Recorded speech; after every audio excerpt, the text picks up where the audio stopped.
कृष्ण की वाणी। बच्चे, तो क्या सोचा है तुमने अब? हाँ, किस फैसले पर पहुँचे हो? कोई फ़ैसला लिया तुमने? किसी फ़ैसले पर पहुँचे हो तुम? हाँ, या सिर्फ सोचते रहते हो? तुम्हें समझ में नहीं आ रहा, असमंजस में हो। तुम इधर भी रहना चाहते हो और उधर भी रहना चाहते हो। तो दोनों तरफ ऐसा नहीं हो सकता मेरे बच्चे। दोनों तरफ तुम पाँव नहीं रख सकते। दो नावों में तुम पैर नहीं रख सकते मेरे बच्चे, नहीं तो डूब जाओगे। तुम यहाँ भी रहना चाहते हो, तुम वहाँ भी रहना चाहते हो। तुम्हारा दिल कुछ और कहता है, तुम्हारा दिमाग कुछ और कहता है ना। तो तुम सही नहीं हो, मानसिक तनाव से ग्रस्त होते जा रहे हो। तो अपने साथ ऐसा मत करो। जब तक तुम एक तरफ नहीं होते ना, एक तरफा नहीं होता सब कुछ, तब तक ऐसे ही परेशान रहोगे। और तुम्हें कोई एक तरफ नहीं करने आएगा, तुम्हें खुद से एक तरफ होना पड़ेगा। कोई नहीं कर सकता तुम्हें एक तरफ, मैं भी नहीं कर सकता। मैं तुम्हारी सोच को बदल नहीं सकता, या कोई और तुम्हारी सोच को बदल नहीं सकता। अपने मन की सुनो, अपने दिल की सुनो, और जो तुम्हारा मन कहे ना, दिल कहे, वही चीज़ें करो मेरे बच्चे। वैसा ही करो जैसा तुम्हारा मन कहे, तुम्हारा दिल कहे, क्योंकि दिल कभी झूठ नहीं बोलता। दिल तुम्हारे अंतरात्मा की आवाज़ है, और तुम्हारी अंतरात्मा तुमसे कभी झूठ नहीं कहती। तुम्हें शायद डर लग रहा है अपनी अंतरात्मा की आवाज़ को सुनने में। तुम घबरा रहे हो एक बार को ये सोचने में कि तुम्हारी अंतरात्मा की आवाज़ कहीं गलत तो नहीं, कहीं तुम्हारे साथ कुछ गलत तो नहीं हो जाएगा। अरे नहीं पगले, जिस कदम को तुम उठाने से डर रहे हो ना, जिस फैसले को लेने से तुम डर रहे हो, उस फैसले को लेने से डरो मत। अभी के लिए शायद सामने वाले को बुरा लग सकता है कि तुमने क्या फ़ैसला लिया, लेकिन जो फ़ैसला तुम लोगे वो तुम्हारे लिए अच्छा होगा, लाभदायक होगा। तुम ये सोच रहे हो कि दोनों में से अगर तुम एक को चुनोगे तो शायद दूसरा बुरा मान जाएगा। ये सोचो मत। देखो, एक को तो बुरा मानना ही मानना है, एक को तो तुम्हारी ज़िंदगी से दूर होना ही होना है, चाहे पहला हो या दूसरा हो। दोनों में से एक को तो अलग होना है। दोनों को तुम साथ लेकर नहीं चल सकते, तुम एक तरफ ही रहकर चल सकते हो, और ये बात तुम्हें भी समझनी होगी। तुम दोनों को साथ लेकर चलोगे तो तुम बीच में पिस जाओगे। मत करो ऐसा अपने साथ खिलवाड़ मत करो बिल्कुल भी। मैं तुम्हें समझा रहा हूँ। और जो भी तुम बड़े बड़े सपने देखते हो ना, जो भी अपने लिए सपने देखते हो ना, उन सपनों को साकार करने के लिए कड़ी मेहनत करनी होती है मेरे बच्चे। तुम अगर ये सोचो कि आराम से बैठ जाओ और वो काम ही ना करो, मेहनत ही ना करो, सब कुछ अपने आप ही होता चला जाए, तुम्हें ये लगता है कि कृष्ण है तो सही, वो सब संभाल लेंगे, मुझे आशीर्वाद दे देंगे और वहाँ तक मुझे पहुँचा देंगे। हाँ, तुम बिल्कुल सही सोचते हो, मैं नहीं कहूँगा कि तुम गलत हो, लेकिन मेरे बच्चे, मेहनत तो तुम्हें करनी होगी ना। देखो, अगर मैं 100% में से 20% तुम्हें आशीर्वाद दे रहा हूँ ना, तो 80% तुम्हें मेहनत करनी होगी। तुम्हें क्या लगता है कि और जो मेरे बच्चे मेहनत कर रहे हैं, तो क्या मैं उन्हें फल नहीं दूंगा? क्या उन्हें आशीर्वाद नहीं दूंगा? ये तो फिर भेदभाव हुआ ना।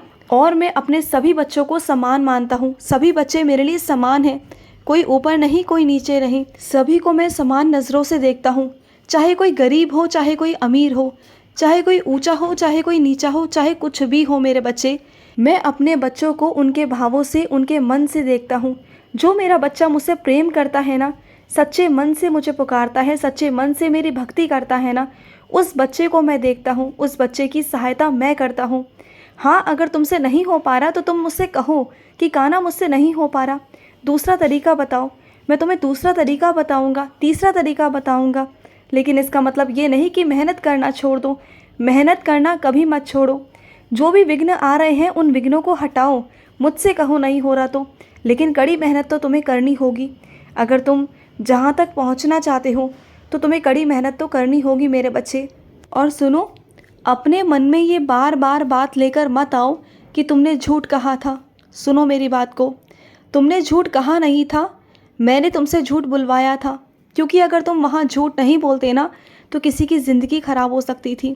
और अगर किसी के अच्छे के लिए झूठ बोला गया हो ना, तो वो झूठ झूठ नहीं होता। और इस बात का दोष तुम अपने ऊपर मत रखो। देखो ना, तुम्हारे झूठ से किसी की ज़िंदगी संवरी है मेरे बच्चे। और वो झूठ तुमने भी नहीं कहा, मैंने तुमसे बुलवाया है।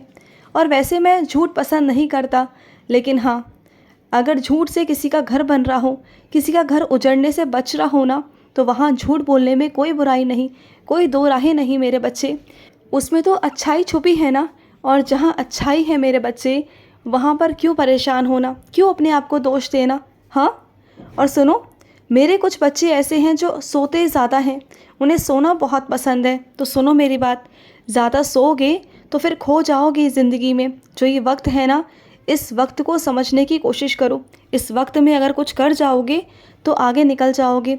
अगर सोते रह जाओगे ना तो आगे चलकर कुछ नहीं कर पाओगे, क्योंकि अभी तुम्हारे शरीर में जान है। जैसे जैसे तुम उम्र में बहाव में बहते जाओगे ना, तुम्हारा शरीर ढलता जाएगा। और ये सत्य बात है मेरे बच्चे, शरीर सबका एक जैसा नहीं रहता। उम्र के साथ साथ शरीर भी ढलता जाता है मेरे बच्चे, इस बात का ध्यान रखो। तो जो करना है अभी करना है, अभी से शुरुआत करनी है। कल का नहीं सोचना कि तुम कल करोगे। किसी के भरोसे नहीं बैठना, खुद के भरोसे काम करो। दूसरों के भरोसे काम करना बंद करो। सबसे पहली बात, अगर कोई तुम्हें बार बार बेइज्जत कर रहा हो मेरे बच्चे, और उसके बाद कुछ समय बाद तुमसे आकर माफ़ी मांग ले और तुम्हारा जो दिमाग है वो पूरी तरीके से ख़राब कर दे, तो ऐसे इंसान को बार बार माफ़ करने की ज़रूरत नहीं मेरे बच्चे। जिस इंसान को समझना होता है ना, वो एक बार में समझ जाता है, क्योंकि उसे समझाने की बार बार ज़रूरत नहीं पड़ती। अगर कोई समझदार व्यक्ति होगा ना तो उसे एक बार समझ में आएगा। लेकिन अगर कोई ना समझ है ना, उसे तुम बार बार समझाओगे ना तो वो उसकी आदत बन चुकी है, वो उसकी फितरत बन चुकी है। चाहे तुम उसे एक बार समझाओ, 2 बार समझाओ, अगर वो समझना ही नहीं चाहता तो वो नहीं समझेगा, कभी नहीं समझेगा। तो अपनी इज्जत को अपने हाथ में रखो। तुम्हारा आत्मसम्मान तुम्हारा है। जब तक तुम अपने आत्मसम्मान को रोंदते रहोगे ना तो सामने वाला भी वही करेगा। तो उसे रोकना तुम्हारा काम है, उसको शय मत दो। अगर कोई तुमसे बदतमीज़ी करता है ना, उसे उसी वक्त रोको, टोको, उसे उसकी सीमा बताओ कि उसकी सीमा क्या है और वो वहाँ से लांघ कर नहीं आ सकता। उसे बताओ कि तुम्हारे लिए रिश्ते से पहले आत्मसम्मान है, और आत्मसम्मान सबसे पहले होना भी चाहिए मेरे बच्चे। अगर रिश्ते में इज्जत नहीं, प्यार नहीं ना, विश्वास नहीं, तो वो रिश्ता खोखला है। और उस खोखले रिश्ते में रहकर अपने आप को तोड़ कर रहने का कोई मतलब नहीं मेरे बच्चे, कोई भी मतलब नहीं। अगर सामने वाला तुम्हारी इज्जत करेगा, सम्मान करेगा, तो तुम्हारा आत्मसम्मान को भी समझेगा, तुम्हें समझेगा। और अगर वो नहीं समझना चाहता तो वो नहीं समझेगा। तो मत रहो ऐसे इंसान के साथ जो तुम्हारी इज्जत ही नहीं रखता, जो तुम्हें पसंद ही नहीं कर पा रहा, जो तुम्हें अपना ही नहीं पा रहा, जो तुम्हारे अच्छे बुरी चीज़ों को देख ही नहीं पा रहा। क्योंकि जब हम किसी इंसान को अपनाते हैं ना, तो उसकी अच्छाइयों के साथ साथ उसकी बुराइयों को भी अपनाना पड़ता है, उसकी कमियों को भी अपनाना पड़ता है। अगर उसमें कोई खामियां हैं तो उसकी कोई खूबियां भी होंगी। तो सब कुछ है हर इंसान के अंदर। कोई भी इंसान इस दुनिया में पूरी तरह से परिपूर्ण नहीं है। हर इंसान के अंदर खामियां भी हैं, खूबियां भी हैं, सब कुछ है। अगर दोनों चीज़ों को जो अपना सकता है ना, वही तुमसे सच्चा प्यार करता है, वही रिश्ता निभा सकता है। और अगर नहीं ना तो फिर नहीं, तो फिर छोड़ दो मेरे बच्चे, जाने दो। ऐसे लोगों को, ऐसे रिश्तों को बांध कर रखने का, पकड़ कर रखने का कोई मतलब नहीं। तुम बार बार समझाते हो और बार बार वही चीज़ें हो रही हैं। इससे तुम्हारा दिमाग भी ख़राब होता है, तुम्हारे काम पर भी ना बहुत प्रभाव पड़ता है। जानते हो ना इस बात का, तो मत करो ऐसा। और सुनो, जिन लोगों ने तुमसे बुरे शब्द कहे हैं ना, कुछ ऐसे शब्द जो तुम्हें चुभ गए हैं ना, उन शब्दों को तुम बस अपने मन में रखना और उनसे कुछ मत कहना। एक वक्त ऐसा आएगा कि वो खुद शर्मिंदा होकर तुम्हारे पास आएंगे, तुमसे माफ़ी मांगेंगे ना, फिर देखना तुम, तब उन्हें जवाब देना, तब उनसे कुछ कहना। अभी कहोगे ना तो उन्हें समझ में नहीं आएगा, बिल्कुल भी नहीं आएगा। तो तुम शांत रहो। और सुनो, रोज़ एक माला किया करो, रोज़ एक माला राम नाम जाप की किया करो या राधे कृष्ण की किया करो। रोज़ बैठो, रोज़ करो, चाहे 10 मिनट करो, चाहे 5 मिनट करो, लेकिन करो ज़रूर।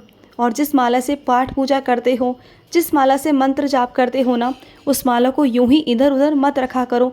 उसे एक पवित्र स्थान पर टांगो, उसे एक जगह पर रखो जो पवित्र हो, क्योंकि उसमें तुम्हारी ऊर्जा है, उसमें तुम्हारी शक्तियाँ हैं, वहाँ तुम्हारी सकारात्मक ऊर्जा है जो ईश्वर से तुम्हें जोड़ती है मेरे बच्चे।